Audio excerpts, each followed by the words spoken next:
Hello বন্ধুরা, আজকের ছ এবং বর্গীয় জ লেখা আমরা দেখব। ছ বর্ণটি আমরা কিভাবে শুরু করছি আমরা ভালোভাবে লক্ষ্য রাখি। প্রত্যেকটা ধাপ অনুযায়ী কিন্তু দেখানো চলছে।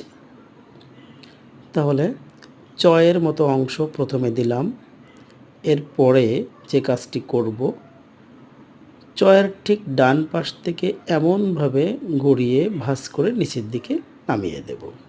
তাহলে ছ পেলাম।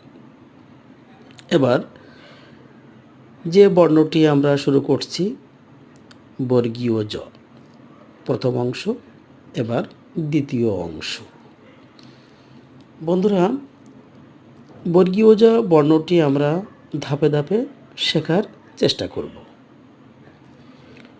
যাদের কাছে এই বর্ণটি অনেক কঠিন বলে মনে হচ্ছে, এই ভিডিওটি দেখলে আমার বিশ্বাস অবশ্য ভালোভাবে লেখা সম্ভব। বিএইচ একাডেমি খুলনা প্রতিনিয়ত এমনভাবে নিত্য নতুন কৌশল নিয়ে লেখা শুরু করে। ধন্যবাদ সবাইকে।